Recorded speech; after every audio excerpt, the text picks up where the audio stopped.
All ಇಕ್ವಿಪರ್ಸ್ ministries ಅರ್ಪಿಸುವ ರಕ್ತದ ಒಡಂಬಡಿಕೆ. Price the lord. ಪ್ರಿಯ ವೀಕ್ಷಕರೇ, ನಾನು ವೈಭವಿ ಸರಾಫ್. ರಕ್ತದ ಒಡಂಬಡಿಕೆಯ ವಿಷಯದ ಅನ್ವೇಷಣೆಯ ಧ್ಯಾನಕ್ಕಾಗಿ ತಮ್ಮೆಲ್ಲರನ್ನೂ ಯೇಸು ಕ್ರಿಸ್ತನ ಹೆಸರಿನಲ್ಲಿ ಸ್ವಾಗತಿಸುತ್ತೇನೆ. ಪ್ರಿಯರೇ, ದೇವರು ಏನಾದರೂ ಹೇಳುವುದಾದರೆ ಅದು ಸ್ಥಾಪಿತವಾಗುತ್ತದೆ ಹಾಗೂ ಅದನ್ನು ಅವರು ನೆರವೇರಿಸುತ್ತಾರೆ. ದೇವರು ತನ್ನ ಮೇಲೆ ಆಣೆ ಮಾಡಿಕೊಂಡು ಹೇಳುವ ಮಾತೇನೆಂದರೆ, ನಾನು ನನ್ನ ಮಾತನ್ನು ಉಳಿಸಿಕೊಳ್ಳುತ್ತೇನೆ. ಒಂದು ವೇಳೆ ನಾನು ನನ್ನ ಮಾತನ್ನು ಉಲ್ಲಂಘಿಸುವುದಾದರೆ ಪರಲೋಕದಲ್ಲಿರುವ ನನ್ನ ಸಿಂಹಾಸನವನ್ನು ನಾನೇ ನಾಶಪಡಿಸುತ್ತೇನೆ. ಹೌದು ಪ್ರಿಯರೇ, ಇದು ದೇವರ ಒಡಂಬಡಿಕೆಯ ಮಾತಿಗೆ ಇರುವ ಶಕ್ತಿ. ಯೇಸು ಕ್ರಿಸ್ತನ ರಕ್ತದಿಂದ ಸ್ಥಿರಪಡಿಸಿದಂಥ ಒಡಂಬಡಿಕೆಯು ಕೇವಲ ಒಬ್ಬನ ರಕ್ಷಣೆ, ಪಾಪ ಕ್ಷಮಾಪಣೆ ಹಾಗೂ ಪರಲೋಕದ ಪ್ರವೇಶಕ್ಕಿಂತಲೂ ಹೆಚ್ಚಾಗಿ ಆತನ ಜೀವಿತದಲ್ಲಿ ಕಾರ್ಯನಿರ್ವಹಿಸುವ ಮತ್ತು ದೇವರ ಚಿತ್ತವನ್ನು ನೆರವೇರಿಸಬಲ್ಲ ಸಾಮರ್ಥ್ಯವುಳ್ಳ ಒಡಂಬಡಿಕೆಯಾಗಿದೆ. ಈ ಒಡಂಬಡಿಕೆಯನ್ನು ಕಾಪಾಡಿಕೊಳ್ಳುವುದು ನಾವು ಆತನಲ್ಲಿ ನೆಲೆಗೊಳ್ಳುವುದರ ಮೇಲೆ ಹಾಗೂ ನಾವು ಆತನಿಗೆ ವಿಧೇಯರಾಗುವುದರ ಮೇಲೆ ಆಧಾರಿತವಾಗಿದೆ. ಇಂದು ನಾವು ಧ್ಯಾನಿಸುವ ವಿಷಯ ಒಡಂಬಡಿಕೆ ಪದದ ಅರ್ಥ. ಈ ಧ್ಯಾನದ ಇಂಗ್ಲಿಷ್ ಸಾರಾಂಶವು ನಿಮಗೆ ಯೂಟ್ಯೂಬಿನ ಡಿಸ್ಕ್ರಿಪ್ಷನ್ ಬಾಕ್ಸಲ್ಲಿ ಸಿಕ್ಕುತ್ತದೆ. ಬನ್ರಿ, ನಾವೆಲ್ಲರೂ ಸೇರಿ ಪಾಸ್ಟರ್ ವಿಜಯ್ ಬಹಟ್ಟಿ ಅವರನ್ನು ಸ್ವಾಗತಿಸೋಣ.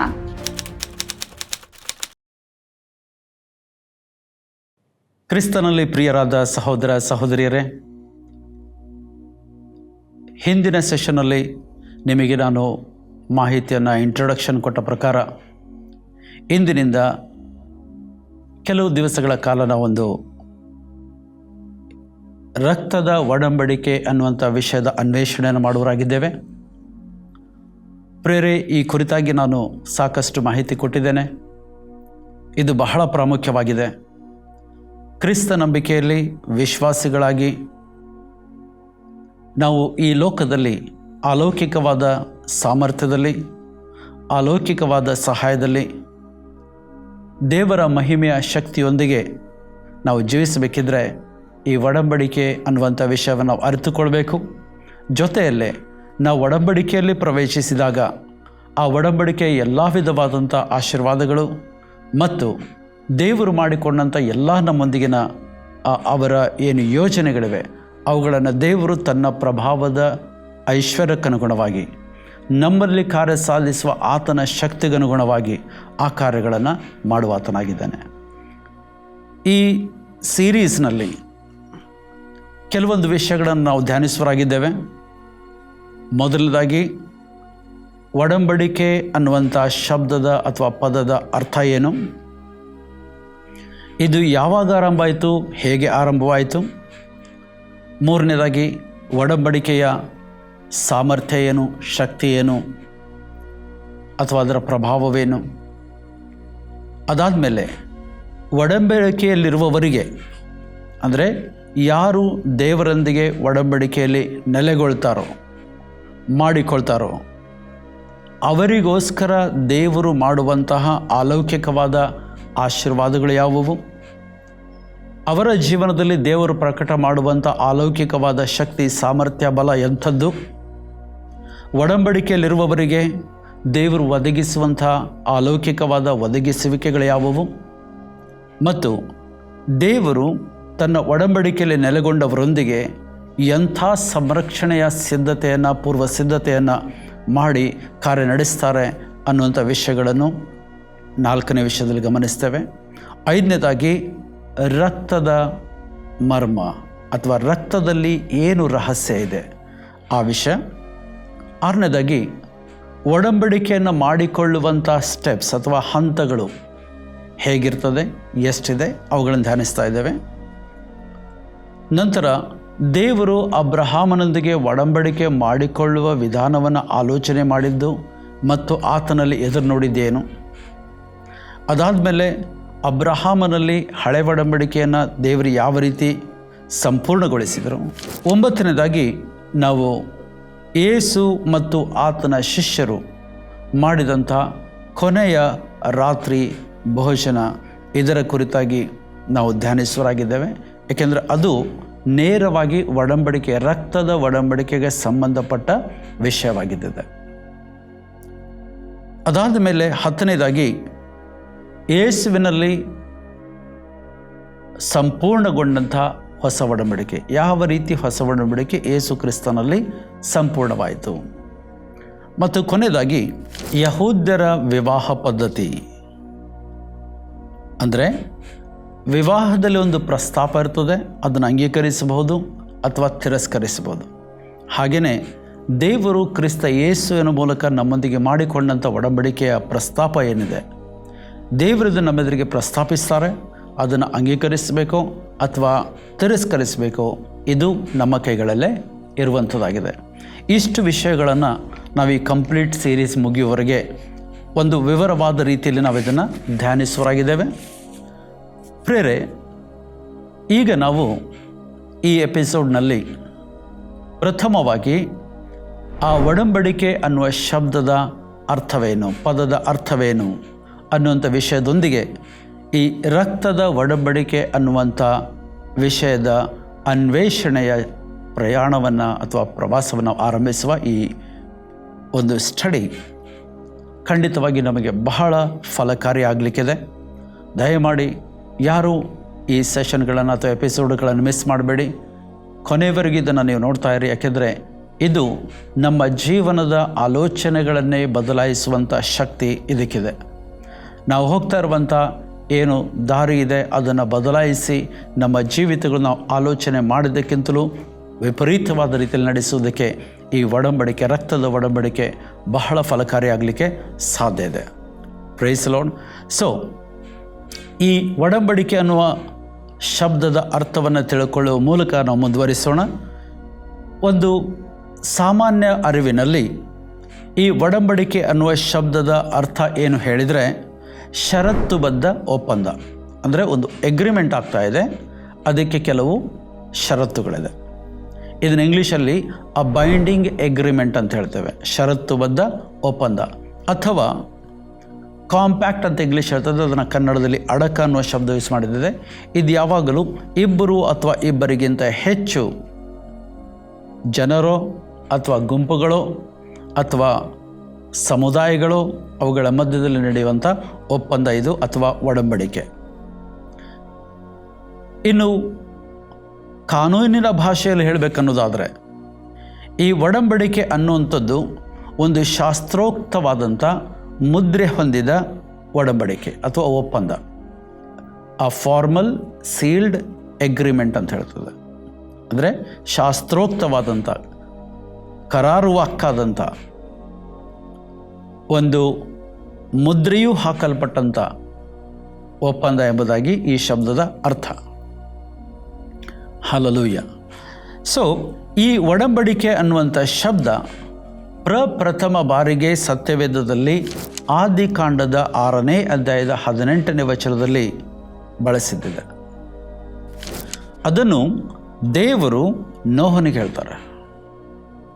ಆ ವಾಕ್ಯ ಏನು ಹೇಳ್ತದೆ ಹೇಳಿದರೆ, ಆದರೆ ನಿನ್ನ ಕೂಡ ನನ್ನ ನಿಬಂಧನೆಯನ್ನು ಮಾಡುತ್ತೇನೆ, ನೀನು ಹೆಂಡತಿ ಮಕ್ಕಳು ಸೊಸೆಯರ ಸಹಿತವಾಗಿ ನಾವೆಯಲ್ಲಿ ಸೇರಬೇಕು. ದೇವರು ನೋಹನಿಗೆ ಹೇಳ್ತಾರೆ, but with thee will I establish my covenant, and thou shalt come into the ark, thou and thy sons and thy wife and thy sons' wives with thee. Hallelujah. ಇಲ್ಲಿ ಕನ್ನಡದಲ್ಲಿ ನಿಬಂಧನೆ ಅನ್ನುವ ಶಬ್ದ ಇದೆ. ಮೂಲತಃ ಅದು ಒಡಂಬಡಿಕೆ ಅನ್ನುವಂಥ ಶಬ್ದ. ಈ ಶಬ್ದವನ್ನು ದೇವರು ನೋಹನೊಂದಿಗೂ ಮತ್ತು ಮುಂದೆ ಬರಲಿಕ್ಕಿದ್ದಂತಹ ಜಲಪ್ರಳಯವೆಂಬ ನ್ಯಾಯ ತೀರ್ಪಿನಿಂದ ಅವನ ಕುಟುಂಬವನ್ನು ರಕ್ಷಿಸುವುದಕ್ಕೂ ಈ ಒಡಂಬಡಿಕೆಯನ್ನು ಮಾಡಿಕೊಳ್ತೇನೆ ಎಂಬುದಾಗಿ ದೇವರವನೊಂದಿಗೆ ಹೇಳುವುದನ್ನು ಕಾಣ್ತೇವೆ. ಆ ಜಲಪ್ರಳಯ ಸಾಮಾನ್ಯವಾದದ್ದಾಗಿರಲಿಲ್ಲ, ಇಡೀ ಭೂಮಿಯನ್ನೇ ನಾಶಪಡಿಸಿತು. ಅಂಥ ತೀರ್ಪಿನಿಂದ ರಕ್ಷಿಸುವುದಕ್ಕಾಗಿ ಯಾರನ್ನು? ನೋಹನನ್ನು, ಆತನ ಕುಟುಂಬವನ್ನು ರಕ್ಷಿಸುವುದಕ್ಕೆಂದು ದೇವರು ಆ ನೋಹನೊಂದಿಗೆ ಒಡಂಬಡಿಕೆ ಮಾಡಿಕೊಳ್ತಾರೆ. ಈ ಮಾತು ನಾನು ಯಾಕೆ ಹೇಳ್ತಾ ಇದ್ದೇನೆ ಹೇಳಿದರೆ, ಸತ್ಯವೇದದಲ್ಲಿ ಯಾವುದೇ ಒಂದು ಶಬ್ದ ಬಳಕೆ ಆದರೆ ಸತ್ಯವೇದದ ನಿಯಮಾನುಸಾರ ಅಥವಾ ಬಿಬ್ಲಿಕಲ್ ಲಾ ಪ್ರಕಾರ ಪ್ರಥಮ ಬಾರಿಗೆ ಒಂದು ಶಬ್ದ ಅಲ್ಲಿ ಎಲ್ಲಿ ಬಳಕೆ ಆಗಿರ್ತದೋ ಅಲ್ಲಿ ಆ ಶಬ್ದಕ್ಕೆ ಯಾವ ಅರ್ಥ ಇರ್ತದೋ ಮತ್ತು ಯಾವ ರೀತಿಯಲ್ಲಿ ಮೊದಲನೇ ಸಾರಿ ಆ ಶಬ್ದ ಬಳಕೆ ಆಗಿರ್ತದೋ ಅದರ ಅರ್ಥ ಆ ಶಬ್ದದಲ್ಲಿ ಅಂತರ್ಗತವಾಗಿ ಬೈಬಲಲ್ಲಿ ಮುಂದೆ ಎಷ್ಟು ಸಾರಿ ಬಳಸಿದರೂ ಅದೇ ಅರ್ಥವನ್ನು ಅದು ಒಳಗೊಂಡಿರ್ತದೆ ಅಥವಾ ಅದೇ ಅರ್ಥ ಆ ಶಬ್ದದಲ್ಲಿ ಒಳಗೊಂಡಿರ್ತದೆ. ಅದರರ್ಥ ಈ ಒಡಂಬಡಿಕೆ ಅನ್ನೋ ಶಬ್ದ ಇಲ್ಲಿ ಯಾವಾಗ ನೋಹನನ್ನು ಆತನ ಮನೆಯನ್ನು ರಕ್ಷಿಸುವಂಥ ವಿಷಯ ಮಾತಾಡ್ತದೋ, ಇಡೀ ಬೈಬಲ್ನಲ್ಲಿ ಎಷ್ಟು ಕಡೆಗಳಲ್ಲಿ ಒಡಂಬಡಿಕೆ ಅಂತ ಬರೆಯಲ್ಪಟ್ಟಿದೆಯೋ ಅಷ್ಟು ಕಡೆಗಳಲ್ಲಿ ಅದು ರಕ್ಷಿಸುವ ಉದ್ದೇಶದೊಂದಿಗೆ ಬಳಕೆ ಆಗಿರುವಂಥದ್ದು ನಾವು ಸತ್ಯವೇದದಲ್ಲಿ ಕಾಣ್ತೇವೆ. ಇದು ಒಂದೇ ಶಬ್ದ ಅಲ್ಲ, ಬೇರೆ ಯಾವುದೇ ಶಬ್ದ ಆಗಲಿ ಮೊದಲು ಬಳಕೆ ಆದಂಥ ಅಥವಾ ಮೊದಲು ಬಳಸಲ್ಪಟ್ಟಂಥ ಅರ್ಥದಲ್ಲಿ ಏನಿದೆಯೋ ಅದೇ ಅರ್ಥ ಪ್ರತಿಯೊಂದು ಶಬ್ದಕ್ಕೂ ಕೊನೆಯವರೆಗೂ ಅಂತರ್ಗತವಾದ ಅರ್ಥದೊಂದಿಗೆ ಅದು ಮುಂದೆ ಒರಿತದೆ. ಇಡೀ ಬೈಬಲ್ ತುಂಬ ಎಲ್ಲಿ ಮಾತಾಡಿದರೂ ಅದೇ ಅರ್ಥವನ್ನು ಕೊಡುವಂಥದ್ದಾಗಿದೆ. ಇಲ್ಲಿ ಆದಿಕಾಂಡ 6ನೇ ಅಧ್ಯಾಯ 18ನೇ ವಚನದಲ್ಲಿ ಒಡಂಬಡಿಕೆ ಅನ್ನುವಂಥ ಶಬ್ದ ಏನು ಬಳಕೆ ಆಗಿದ್ದಿದೆ, ಇಲ್ಲಿ ಆ ನಾವೆ ಏನಿದೆ, ನೋಹನು ಕಟ್ಟಿದಂಥ ನಾವೇನಿದೆ, ಆ ನಾವೇ ಅವರಿಗೆ ಸಂರಕ್ಷಣೆ ಮತ್ತು ಅವರಿಗೆ ಬಿಡುಗಡೆಯನ್ನು ಉಂಟು ಮಾಡುವಂಥ ಒಂದು ಸಾಧನ, ಅವನ ಕುಟುಂಬವನ್ನು ರಕ್ಷಿಸುವಂಥ ಸಾಧನ ಎಂಬುದಾಗಿ ಸಹ ಅಲ್ಲಿ ನಾವು ಕಾಣ್ತೇವೆ. ಯಾಕೆಂದರೆ ಅದೇ ನಾವೆಯಲ್ಲಿ ಅವನ ಕುಟುಂಬ ಅವನು ರಕ್ಷಿಸಲ್ಪಟ್ಟರು ಮತ್ತು ತೀರ್ಪಿನಿಂದ ಬಿಡುಗಡೆ ಹೊಂದಿದರು. ಹಲ್ಲೆಲೂಯಾ. ಈ ಮಾತನ್ನು ಹೇಳುವಾಗ ಅಥವಾ ನಾವೇನು ಕಟ್ಟುವಂಥ ವಿಷಯ ಮಾತಾಡುವಾಗ ಆದಿಕಾಂಡ 6ನೇ ಅಧ್ಯಾಯದ 14ನೇ ವಚನದಲ್ಲಿ ದೇವರು ಹೇಳ್ತಾರೆ ನೋಹನಿಗೆ, ನೀನು ತುರಾಯಿ ಮರದಿಂದ ನಾವೆಯನ್ನು ಮಾಡಿಕೋ, ಅದರಲ್ಲಿ ತುಂಬ ಕೋಣೆಗಳು ಇರಬೇಕು, ಒಳಕ್ಕೂ ಹೊರಕ್ಕೂ ಲಾಳವನ್ನು ಹಚ್ಚಬೇಕು. ಇಂಗ್ಲೀಷ್ನಲ್ಲಿ ಇದು ಹೇಳ್ತದೆ. ಯಾಕೆ ನಾನು ಇಂಗ್ಲೀಷು ಕನ್ನಡ ಎರಡೂ ಸ್ಕ್ರಿಪ್ಚರ್ಸ್ ಓದ್ತೀನಿ, ಯಾಕೆಂದರೆ ಕೆಲವು ಕಡೆಗಳಲ್ಲಿ ಆ ಬಳಕೆಯಾದ ಶಬ್ದಗಳ ಅರ್ಥವನ್ನು ಹೇಳೋದಕ್ಕೆ ಬಹಳ ಸುಲಭವಾಗ್ತದೆ. ಇಂಗ್ಲೀಷಲ್ಲಿ ಹೇಳ್ತದೆ, make the an ark of gopher wood, room shall thou make in the ark and shall pitch it within and without with pitch. Pitch ಅನ್ನುವಂಥ ಈ ಶಬ್ದ 2 ಸಾರಿ ಇದೆ. ಕನ್ನಡದಲ್ಲಿ ಇದು ಹಚ್ಚು ಅಂತ ಒಂದೇ ಸಾರಿ ಇದೆ. ಹಚ್ಚು ಅನ್ನೋ ಶಬ್ದ ಇಂಗ್ಲೀಷ್ನಲ್ಲಿ 2 ಸಾರಿ ಪಿಚ್ ಅನ್ನೋ ಶಬ್ದದಿಂದ ಬಳಕೆ ಆಗಿದ್ದದು. ಆದರೆ 2 ಸಾರಿ ಪಿಚ್ ಅನ್ನುವಂಥ ಶಬ್ದ ಇಂಗ್ಲೀಷಲ್ಲಿ ಏನು ಬಳಕೆ ಆಗಿದೆ ಅದಕ್ಕೆ 2 ಬೇರೆ ಅರ್ಥಗಳಿದೆ. ಆ ಕಾರಣಕ್ಕೋಸ್ಕರ ನಾನು ಅದನ್ನು ನಿಮಗೆ ರೆಫರ್ ಮಾಡ್ತಾ ಇದ್ದೇನೆ. ಇದರಲ್ಲಿ ಮೊದಲನೇ ಸಾರಿ ಪಿಚ್ ಅಥವಾ ಹಚ್ಚು ಕನ್ನಡದಲ್ಲಿ ಒಂದೇ ಸಾರಿ ಇದೆ, ಇದು 2 ಸಾರಿ ಬರ್ತದೆ. ಒಳಕ್ಕೆ ಹಚ್ಚು, ಆ ನಂತರ ಹೊರಕ್ಕೆ ಹಚ್ಚು. ಇಲ್ಲಿ ನಾವು ಗಮನಿಸ್ತಾ ಇದ್ದೇವೆ, ಫಸ್ಟ್ ಟೈಮ್ ಆ ಪಿಚ್ ಅನ್ನುವಂಥ ಶಬ್ದ ಬಳಕೆ ಆದಾಗ ಆ ಶಬ್ದದ ಅರ್ಥ ಅಲ್ಲಿ ಮುಚ್ಚು ಅಥವಾ ಟು ಕವರ್, ಮೇಲಿಂದ ಮುಚ್ಚು ಅನ್ನುವ ಅರ್ಥವನ್ನು ಕೊಡ್ತದೆ. ಅದನ್ನು ಸಾಮಾನ್ಯವಾಗಿ ಹಳೆ ಒಡಂಬಡಿಕೆ ಎಲ್ಲ ನಿಯಮಗಳಲ್ಲಿ ಪ್ರಾಯಶ್ಚಿತ್ತ ಅನ್ನುವ ವಿಷಯಕ್ಕೆ ಬಂದಾಗ, ಶಬ್ದಕ್ಕೆ ಬಂದಾಗ ಅದು ಬಳಕೆ ಆಗ್ತದೆ. ಅಂದರೆ ಒಬ್ಬನು ಪ್ರಾಯಶ್ಚಿತ್ತ ಯಜ್ಞವನ್ನು ಸಮರ್ಪಿಸುವಾಗ ಆ ವ್ಯಕ್ತಿಯ ಪಾಪಗಳು ಮುಚ್ಚಲ್ಪಡ್ತವೆ ಅನ್ನೋದಕ್ಕೆ ಬಳಸಲ್ಪಡುವಂಥ ಶಬ್ದ ಅದು. ಇದೇ ಶಬ್ದವನ್ನು ಬೇರೆ ಬೇರೆ ಕಡೆಗಳಲ್ಲಿ ಬಳಸಿದಾಗ ಕೆಲವು ಕಡೆಗಳಲ್ಲಿ ಅದನ್ನು ಪ್ರಾಯಶ್ಚಿತ್ತ ಅರ್ಪಣೆ ಮಾಡಬೇಕಂತ ಬರೆದಿದ್ದಿದೆ, ಕೆಲವು ಕಡೆಗಳಲ್ಲಿ ಅದು ಶುದ್ಧೀಕರಣಕ್ಕೆ ಬಳಸಿದಂಥ ಶಬ್ದವಾಗಿದ್ದಿದೆ, ಇನ್ನು ಕೆಲವು ಕಡೆಗಳಲ್ಲಿ ಕಳಚು ಅನ್ನುವ ಶಬ್ದ ಬರೆದಿದ್ದಿದೆ, ಇನ್ನು ಕೆಲವು ಕಡೆಗಳಲ್ಲಿ ಅದರ ಅರ್ಥ ಕ್ಷಮೆ ಅಂತ ಬರೆದಿದ್ದಿದೆ, ಇನ್ನು ಕೆಲವುಗಳಲ್ಲಿ ಕರುಣಿಸು ಅಥವಾ ಮುಚ್ಚು, ಮರೆ ಮಾಡು ಹೀಗೆ ಬರ್ತದೆ. ಈ ಎಲ್ಲ ಶಬ್ದಗಳನ್ನು ಅರ್ಥ ನೋಡುವಾಗ ಒಂದು ವೇಳೆ ಅದು ಪಾಪಕ್ಕೆ ಅನ್ವಯಿಸುವುದಕ್ಕೆ ನಾವು ತೆಗೆದುಕೊಂಡಾಗ ಅದು ಪಾಪವನ್ನು ಮುಚ್ಚಬೇಕು ಅನ್ನುವ ಶಬ್ದಕ್ಕಾಗಿ ಬಳಸಿದ್ದಿದೆ. ಇದನ್ನು ಸಾಮಾನ್ಯವಾಗಿ ಸಂಧಾನ ಪ್ರಕ್ರಿಯೆ ಮಾಡಿಕೊಳ್ಳುವಾಗ ಮುಚ್ಚು ಅನ್ನುವಂಥ ಶಬ್ದಕ್ಕೆ ಬಳಕೆ ಆಗುವಂಥ ಒಂದು ಶಬ್ದ ಇದು.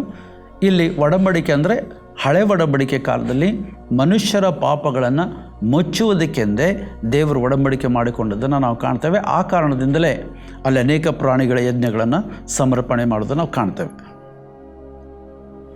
ಇದೇ ಶಬ್ದ ಆ ಆದಿಕಾಂಡ 6ನೇ ಅಧ್ಯಾಯದ 14ನೇ ವಚನದಲ್ಲಿ 2ನೇ ಸಾರಿ ಬಳಸಲ್ಪಟ್ಟಾಗ ಪಿಚ್ ಅನ್ನುವಂಥ ಶಬ್ದ, ಹಚ್ಚು ಅನ್ನೋ ಶಬ್ದ, ಅಲ್ಲಿ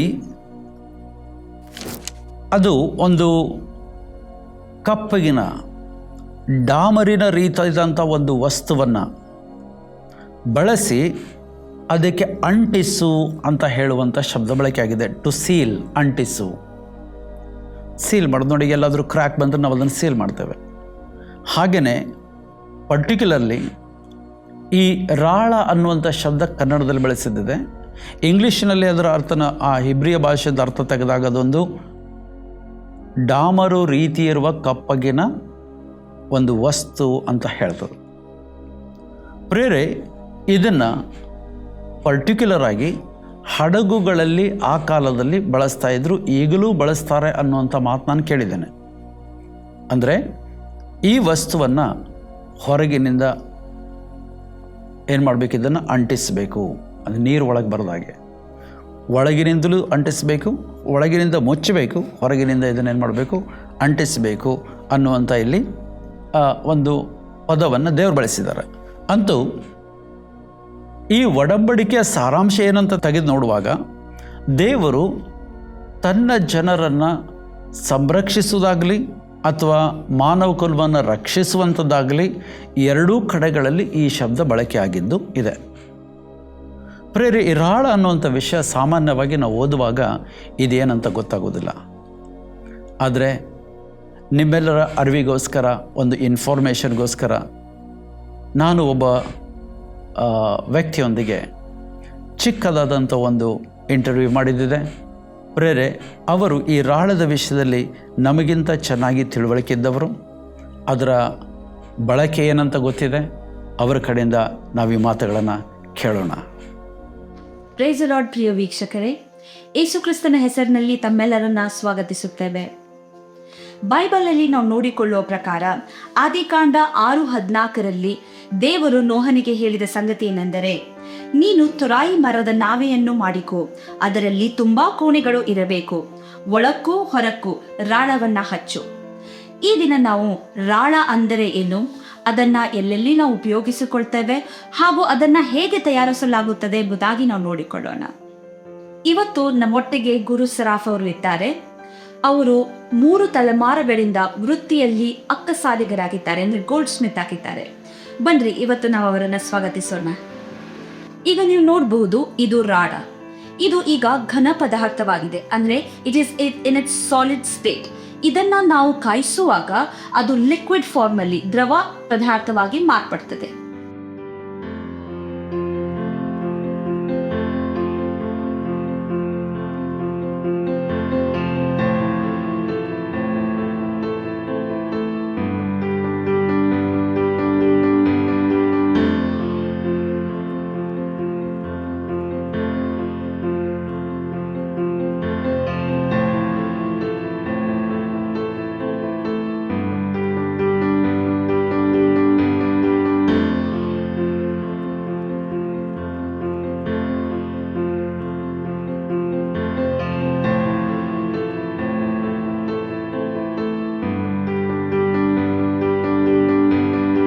ಈಗ ನೀವು ನೋಡಬಹುದು, ಇದೇ ರಾಳವನ್ನ ದೇವರು ನೋಹನಿಗೆ ನಾವೆಯ ಒಳಕ್ಕೂ ಹೊರಕ್ಕೂ ಹಚ್ಚು ಎಂಬುದಾಗಿ ಹೇಳಿದರು.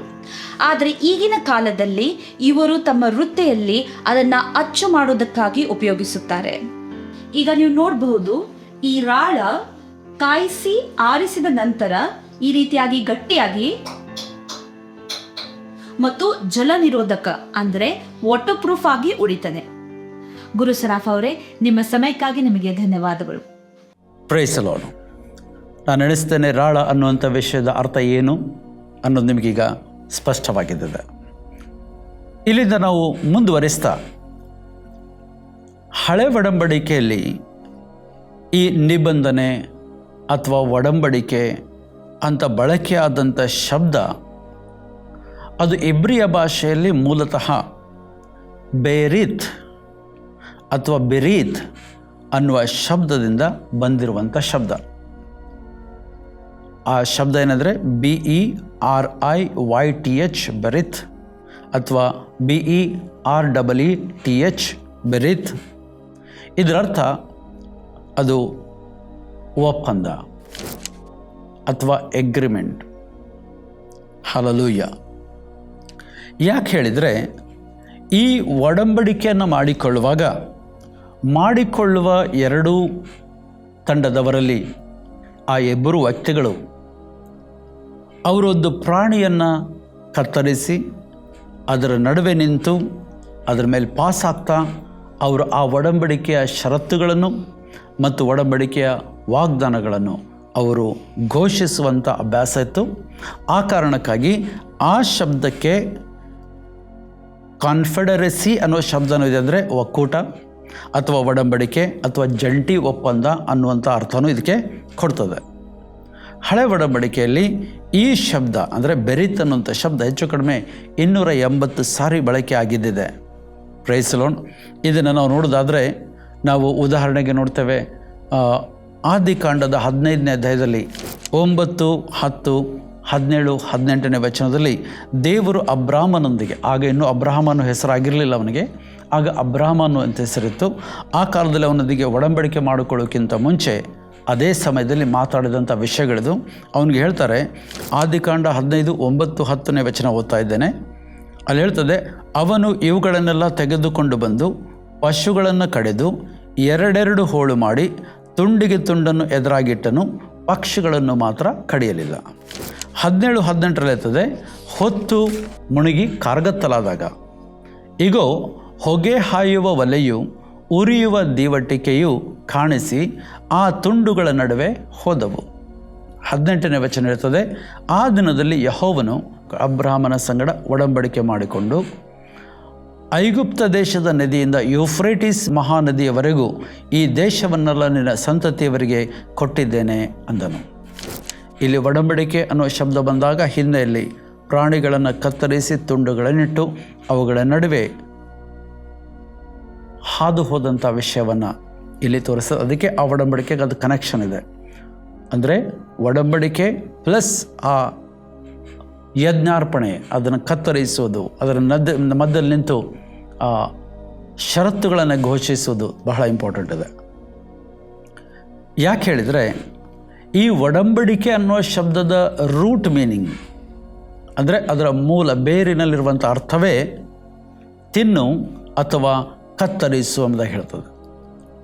ಆ ಕಾರಣದಿಂದಲೇ ಹಳೆ ಒಡಂಬಡಿಕೆ ಕಾಲದಲ್ಲಿ ಪ್ರತಿಯೊಂದು ಒಡಂಬಡಿಕೆಗಳು ಆದಾಗ ಆ ಒಡಂಬಡಿಕೆಗಳ ಜೊತೆಗೆ ಒಡಂಬಡಿಕೆಯ ಯಜ್ಞ ಭೋಜನ ಎಂಬುದಾಗಿ ಅವರು ಊಟವನ್ನು ಮಾಡ್ತಿದ್ರು. ಯಾಕೆಂದರೆ ಅಲ್ಲಿ ಪ್ರಾಣಿಗಳನ್ನು ಕತ್ತರಿಸ್ತಾ ಇದ್ದರು, ಜೊತೆಗೆ ಊಟನೂ ಮಾಡ್ತಾಯಿದ್ರು. ಅದರರ್ಥ ಒಂದು ಒಡಂಬಡಿಕೆ ಆಗಬೇಕಿದ್ರೆ ಒಂದು ಪ್ರಾಣಿ ಬಲಿ ಆಗಬೇಕು, ಅಲ್ಲಿ ರಕ್ತಧಾರೆ ಆಗಬೇಕು, ರಕ್ತ ಸುರಿಸಲ್ಪಡಬೇಕು. ಹಾಗಿದ್ರೆ ಇದರ ಹಿಂದೆ ಇರುವಂಥ ಪೂರ್ಣ ಅರಿವು ನಾವು ಏನು ತಿಳ್ಕೊಳ್ಬೇಕಾಗಿದ್ದು ಹೇಳಿದರೆ, ಒಂದು ಒಡಂಬಡಿಕೆ ಅನ್ನುವಂಥ ಸಂಗತಿ ಬಂದಾಗ ಅದು ರಕ್ತದ ಪಾತ್ರ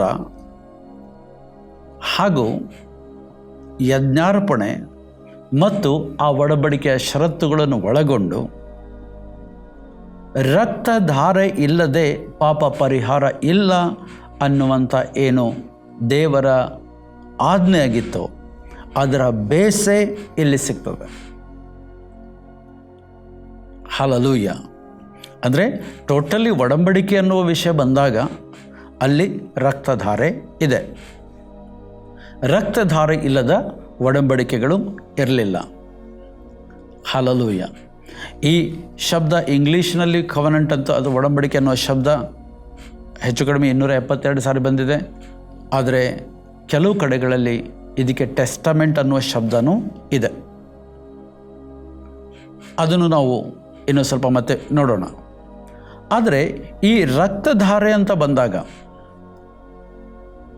ವಿಶ್ವ ಧರ್ಮಗಳಲ್ಲಿಯೂ ಸಹ ರಕ್ತ ಅರ್ಪಣೆ ಮಾಡುವಂಥದ್ದು ಒಂದು ಪದ್ಧತಿ ಆಗಿತ್ತು. ಅದರ ಬಗ್ಗೆ ಒಂದು ನಂಬಿಕೆನೂ ಇತ್ತು, ಒಂದಲ್ಲ ಒಂದು ರೀತಿಯಲ್ಲಿ. ಅದರ ಜೊತೆಗೆ ಈ ಪೈಶಾಚಿಕ ಕೃತ್ಯಗಳಲ್ಲಿಯೂ ಸಹ ರಕ್ತದ ಬಳಕೆ ಆಗುವಂಥದ್ದು, ಅಂದರೆ ಪ್ರಾಣಿಗಳ ರಕ್ತ ಅರ್ಪಣೆ ಅಥವಾ ಮನುಷ್ಯರ ರಕ್ತ ಅರ್ಪಣೆ ಆಗುವಂಥದ್ದು ಒಂದು ಅದರಲ್ಲೂ ಸಹ ನಂಬಿಕೆ ಇದೆ. ಯಾಕೆಂದರೆ ಅವರಲ್ಲಿ ಒಂದು ನಂಬಿಕೆ ಇದೆ, ರಕ್ತ ಅಂತ ಬಂದ ತಕ್ಷಣ ಅದರಲ್ಲಿ ಈ ಯಜ್ಞಾರ್ಪಿತವಾದ ರಕ್ತದಲ್ಲಿ ಒಂದು ಶಕ್ತಿ ಇದೆ ಅನ್ನುವಂಥ ಅರಿವು ಇದೆ. ಹಲ್ಲೆಲೂಯಾ. ಅಂದರೆ ಯಜ್ಞಕರ್ಪಣೆ ಮಾಡಿದಂಥ ರಕ್ತದಲ್ಲಿ ಶಕ್ತಿ ಇದೆ ಅನ್ನೋದು ಅಂದ ಮೇಲೆ ಆತ್ಮಿಕ ಕ್ಷೇತ್ರದಲ್ಲಿ ಈ ರಕ್ತಕ್ಕೆ ಒಂದು ಅಧಿಕಾರನೂ ಇದೆ, ಒಂದು ಶಕ್ತಿನೂ ಇದೆ. ಹಲ್ಲೆಲೂಯಾ. ಅದೇನು ಹೇಳಿದರೆ, ಈ ಯಜ್ಞಾರ್ಪಿತ ರಕ್ತಕ್ಕೆ ಅಲ್ಲಿ ಕಾರ್ಯ ಸಾಧಿಸುವಂಥ ಶಕ್ತಿ ಇದೆ, ಇನ್ನೊಂದೆಡೆಗೆ ತಡೆ ಮಾಡುವಂಥ ಶಕ್ತಿನೂ ಅದಕ್ಕಿದೆ. ಹಲ್ಲೆಲೂಯಾ. ಅದು ನಿಯಂತ್ರಿಸುವ ಶಕ್ತಿನೂ ಅದಕ್ಕೆ ಇದೆ. ಈ ರಕ್ತ ಅನ್ನುವಂಥದ್ದು ಇಷ್ಟೆಲ್ಲ ವಿವರಣೆ ಪ್ರಕಾರ ನಾವು ಕಂಡುಕೊಳ್ಬೇಕಾಗಿದ್ದೆ ಅಂತ ಹೇಳಿದರೆ, ರಕ್ತದ ಒಡಂಬಡಿಕೆ ಅಥವಾ ಒಡಂಬಡಿಕೆಯಲ್ಲಿ ಸುರಿಸಿದ ಯಜ್ಞಾರ್ಪಿತವಾದ ರಕ್ತದ ಬಳಕೆ ದೇವರ ರಾಜ್ಯದಲ್ಲೂ ಬಳಕೆ ಆಗ್ತಾ ಇತ್ತು. ಎರಡನೇದಾಗಿ ಕತ್ತಲಿನ ರಾಜ್ಯದಲ್ಲಿ, ಸೈತಾನನ ರಾಜ್ಯದಲ್ಲಿ ಅಲ್ಲಿಯೂ ಸಹ ಇದರ ಬಳಕೆ ಇದೆ. ಯಾಕೆಂದರೆ ಇದರ ಶಕ್ತಿ ಅಲ್ಲಿ ಪ್ರಕಟಗೊಳ್ಳೋದನ್ನು ನಾವು ಕಾಣ್ತೇವೆ. ನೀವು ಕೇಳ್ಬೋದು, ಅದರ ಅರ್ಥ ಏನು?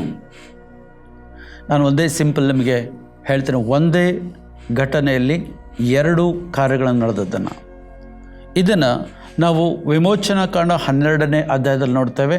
ಪ್ರಥಮ ಬಾರಿಗೆ ಇಸ್ರಾಯೇಲರು ಪಸ್ಕ ಹಬ್ಬವನ್ನು ಮಾಡಿದಾಗ ಅವರು ಕುರಿಗಳನ್ನು ಪಸ್ಕ ಹಬ್ಬದ ನಿಮಿತ್ತ ಅವರು ಯಜ್ಞ ಮಾಡಬೇಕೆಂಬುದಾಗಿ ದೇವರು ಹೇಳಿದರು. ಅದರ ರಕ್ತವನ್ನು ದೇವರೇನು ಹೇಳಿದ್ರು, ಅವರಿಗೆ ಮನೆಯ ಬಾಗಿಲುಗಳಿಗೆಲ್ಲ ಅಂಟಿಸಬೇಕು, ತಾಗಿಸಬೇಕು ಅಂತ ಹೇಳಿದರು. ಅಲ್ಲಿ ಅದನ್ನು ನಾವು ನೋಡ್ತೇವೆ. 12ನೇ ಅಧ್ಯಾಯದ 23ನೇ ವಚನ ಹೇಳ್ತದೆ, ಯೆಹೋವನು ಐಗುಪ್ತರನ್ನು ಹತ ಮಾಡುವುದಕ್ಕೆ ದೇಶದ ನಡುವೆ ಹಾದು ಹೋಗುವಾಗ ನಿಮ್ಮ ಮನೆ ಬಾಗಿಲಿನ ಮೇಲಿನ ಪಟ್ಟಿಯಲ್ಲಿಯೂ ನಿಲುವು ಕಂಬಗಳಲ್ಲಿಯೂ ಆ ರಕ್ತವನ್ನು ಕಂಡು ಮುಂದಕ್ಕೆ ದಾಟಿ ಹೋಗುವನು. ನಿಮ್ಮ ಪ್ರಾಣ ತೆಗೆಯುವುದಕ್ಕೆ ಸಂಹಾರಕನನ್ನು ನಿಮ್ಮ ಮನೆಗಳಲ್ಲಿ ಬರಗೊಡಿಸುವುದೇ ಇಲ್ಲ. ಐಗುಪ್ತ ದೇಶದಲ್ಲಿ ಚೊಚ್ಚಲು ಮಕ್ಕಳನ್ನು ಸಂಹಾರ ಮಾಡುವುದಕ್ಕೆ ಸಂಹಾರಕ ದೂತನು ಬಂದಾಗ ಇಸ್ರಾಯೇಲರ ಮನೆ ಬಾಗಿಲುಗಳ ಮೇಲೆ, ಅಂದರೆ ಮೇಲಣ ಪಟ್ಟಿಯಲ್ಲಿಯೂ ನಿಲುವು ಕಂಬಗಳಲ್ಲಿಯೂ ರಕ್ತವನ್ನು ಕಂಡು ಅಲ್ಲಿ ಆ ಸಂಹಾರಕ ದೂತನು ಇಸ್ರಾಯೇಲರ ಮನೆಗಳನ್ನು ಪ್ರವೇಶಿಸಲಿಲ್ಲ. ಅಂದ್ರೇನಲ್ಲಿ ಸಂಹಾರಕನ ತಡೆ ಆಯಿತು. ಅದೇ ಇನ್ನೊಂದು ಕಡೆಗಳಲ್ಲಿ ಶತ್ರುವಿನ ಪಾಳ್ಯದೊಳಗೆ ಅಲ್ಲಿ ಸಂಹಾರಗಳು ನಡೀತು. ಇದೇ ಮಾತನ್ನು ಪ್ರಕಟಣೆ ಪುಸ್ತಕದಲ್ಲಿ ನಾವು ಕಾಣ್ತೇವೆ. ಅಲ್ಲಿ ನಾವು ನಮ್ಮ ಶತ್ರುವನ್ನು ಯಜ್ಞದ ಕುರಿಯಾದಾತನಿಂದ ಜಯಿಸ್ತೇವೆ ಅನ್ನೋ ಮಾತನ್ನು 12ನೇ ಅಧ್ಯಾಯದಲ್ಲಿ 11ನೇ ವಚನದಲ್ಲಿ, ಪ್ರಕಟಣೆ 12:11 ಕಾಣ್ತೇವೆ. ಅದೇನು ಹೇಳಿದರೆ, ಅವರು ಪ್ರಾಣದ ಮೇಲಿನ ಪ್ರೀತಿಯನ್ನು ತೊರೆದು ಮರಣಕ್ಕೆ ಹಿಂತೆಗೆಯದೆ ಯಜ್ಞದ ಕುರಿಯಾದಾತನ ರಕ್ತದ ಬಲದಿಂದಲೂ ತಮ್ಮ ವಾಕ್ಯದ ಬಲದಿಂದಲೂ ಅವನನ್ನು ಜಯಿಸಿದರು. ಹಲ್ಲೆಲೂಯಾ. ಏನಾಯ್ತಲ್ಲಿ? ಅವರು ಅಂದರೆ ಯಾರು ರಕ್ಷಣೆ ಹೊಂದಿ ಪರಲೋಕ ರಾಜ್ಯದಲ್ಲಿ ಪ್ರವೇಶ ಮಾಡೋದಕ್ಕೆ ಅಲ್ಲಿ ಒಂದು ಹೋರಾಟ ನಡೀತು. ಅವ್ರ ವಿಷಯದಲ್ಲಿ ಹೇಳುವಾಗ ಹೇಳ್ತದೆ, ಅವರೇನು ಮಾಡಿದ್ರಂತೆ, ಪ್ರಾಣದ ಮೇಲಿನ ಪ್ರೀತಿಯನ್ನು ತೊರೆದು ಮರಣಕ್ಕೆ ಹಿಂತೆಗೆದೆ ಯಜ್ಞದ ಕುರಿಯಾದಾತನ ರಕ್ತದ ಬಲದಿಂದಲೂ ತಮ್ಮ ವಾಕ್ಯದ ಬಲದಿಂದಲೂ ಅವನನ್ನು ಜಯಿಸಿದರೆ, ಸೈತಾನನ ವಿರೋಧವಾಗಿ ಅವರು ಜಯ ಸಾಧಿಸಿದ್ದನ್ನು, ಕತ್ತಲಿನ ರಾಜ್ಯದ ವಿರೋಧವಾಗಿ ಜಯ ಸಾಧಿಸಿದ್ದನ್ನು ಇಲ್ಲಿ ನಾವು ದೇವರ ವಾಕ್ಯದಲ್ಲಿ ಕಾಣ್ತೇವೆ. ಅಷ್ಟೊಂದು ಪವರ್ ಇದಕ್ಕೆ ಇದೆ ನೋಡಿ. ಈ ಶಬ್ದ ಎಲ್ಲಿಂದ ಬಂತು? ಇದಿನ್ನೂ ಎಷ್ಟದಕ್ಕೆ ಮಹತ್ವ ಇದೆ, ಒಡಂಬಡಿಕೆ ಇನ್ನು ಮುಂದೆ ಏನೇನಾಗ್ತದೆ ಅನ್ನೋದನ್ನು ನಾವಿನ್ನೂ ಸುದೀರ್ಘವಾಗಿ ಧ್ಯಾನಿಸಲಿಕ್ಕಿದ್ದೇವೆ. ಆದರೆ ಇವತ್ತಿನ ಸಮಯ ಆಗ್ತಾ ಬಂತು. ಇವತ್ತು ನಾನು ನಿಲ್ಲಿಸ್ತೇನೆ. ನಾವು ಇದ್ರ ಮಧ್ಯೆ ಹೋಗೋಣ. ಅದರ ಒಂದು ಸ್ಟೋರಿ ಸಹ ನಾವು ಕೇಳಿಕೊಂಡು ಮುಂದಿನ ನಮ್ಮ ಎಪಿಸೋಡ್ನಲ್ಲಿ ಸೇರಿ ಬರೋಣ. ಅಲ್ಲಿವರೆಗೆ ಕರ್ತನ ಕೃಪೆ ನಿಮ್ಮೊಂದಿಗಿರಲಿ. ಯೇಸು ಕ್ರಿಸ್ತನು ಶಿಲುಬೆಯ ಮೇಲೆ ತನ್ನ ಸ್ವರಕ್ತದಿಂದ ಸ್ಥಾಪಿಸಿದಂಥ ಒಡಂಬಡಿಕೆಯಿಂದಲೇ ಪರಲೋಕ ರಾಜ್ಯದ ಎಲ್ಲ ಸಾಮರ್ಥ್ಯ, ವೈಭವ, ಶಕ್ತಿಯು ಕ್ರಿಸ್ತ ವಿಶ್ವಾಸಿಗಳಿಗೆ ಹಸ್ತಾಂತರಿಸಲ್ಪಟ್ಟಿದೆ. ಇದು ಯಾವುದೇ ಪ್ರಾಣಿಯ ರಕ್ತದಿಂದ ಹಾಗೂ ಇನ್ನೊಬ್ಬ ಪಾಪಿಯಾದ ಮಾನವನ ರಕ್ತದಿಂದ ಎಂದಿಗೂ ಸಾಧಿಸಲಾಗದ್ದನ್ನು ಒಂದೇ ಬಾರಿ ಸಮರ್ಪಿಸಿ ದೇವರು ತನ್ನ ಮಗನ ಯಜ್ಞದ ಮೂಲಕವಾಗಿ ಸಾಧಿಸಿದರು. ನಾಳೆ ನಾವು ಮತ್ತೆ ಮುಂದಿನ ಎಪಿಸೋಡಲ್ಲಿ ಭೇಟಿಯಾಗೋಣ. ದೇವರು ನಿಮ್ಮನ್ನು ಆಶೀರ್ವದಿಸಲಿ.